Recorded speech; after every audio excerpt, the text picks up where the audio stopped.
સોમનાથમાં માતા પાર્વતીની રાજોપચાર પૂજા સાથે નવરાત્રીનો પ્રારંભ કરવામાં આવ્યો હતો। જગતજનની માં શક્તિની આરાધનાનો મહાપર્વ એટલે કે નવરાત્રી, જ્યારે સમગ્ર વિશ્વમાં વસતા માતાના ભક્તો નવરાત્રીના 9 દિવસ અને રાત માતાની આરાધના કરતા હોય છે, ત્યારે પ્રથમ જ્યોતિર્લિંગ સોમનાથમાં બિરાજે છે। ત્યારે પ્રભાત તીર્થ કે જેઓ શાસ્ત્રોમાં ચંદ્રભાગા શક્તિપીઠ તરીકે ઉલ્લેખ છે, જ્યાં માતા સરસ્વતીને વડવાન અગ્નિ સમુદ્રમાં પધારેલ એવા પ્રભાસ તીર્થમાં સોમનાથ ટ્રસ્ટ દ્વારા માતાજીની આરાધના માટે ભક્તિમય કાર્યક્રમનું આયોજન કરવામાં આવ્યું છે। આજે નવરાત્રીના પ્રારંભ સાથે સોમનાથ મંદિરની નિશ્ચિત પ્રણાલિકા અનુસાર સોમનાથ મહાદેવ સાથે બિરાજમાન માતા પાર્વતીની રાજાપચાર મહાપૂજા કરવામાં આવી હતી। જે કેસની ગુજરાતી સાથે મહેશ વાચા, સોમનાથ।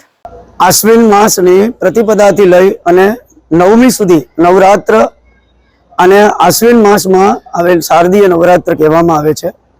આ શારદીય નવરાત્ર છે એમાં આદિશક્તિના પૂજન અર્ચન અને આરાધનાનો 9 દિવસ છે। આ 9 દિવસ દરમિયાન શ્રી સોમનાથ મંદિરની અંદર સોમનાથ ટ્રસ્ટ દ્વારા ગર્ભગૃહની અંદર માં પાર્વતીની આરાધના કરવામાં આવે છે।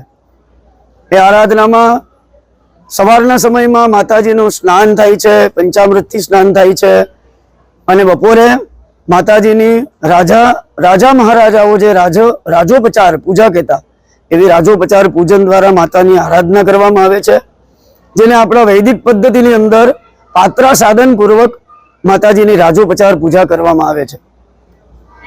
આ રાજોપચારની અંદર માતાજીના અલગ અલગ દ્રવ્યોથી માતાજીને સ્નાન કરાવવામાં આવે છે, અલગ અલગ દ્રવ્યોથી માતાજીનો શ્રૃંગાર કરવામાં આવે છે।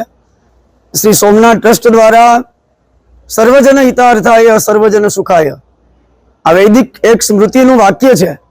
તો આ સ્મૃતિ વાક્ય પ્રમાણે શ્રી સોમનાથ ટ્રસ્ટ દ્વારા માતાજીની આરાધના કરવામાં આવે છે કે દરેક લોકો સુખી થાય, વિશ્વનું કલ્યાણ થાય, એના માટે કરી અને માતાજીને પ્રાર્થના કરવામાં આવે છે અને લોકોનું કલ્યાણ થાય એવી પ્રાર્થના કરવામાં આવે છે।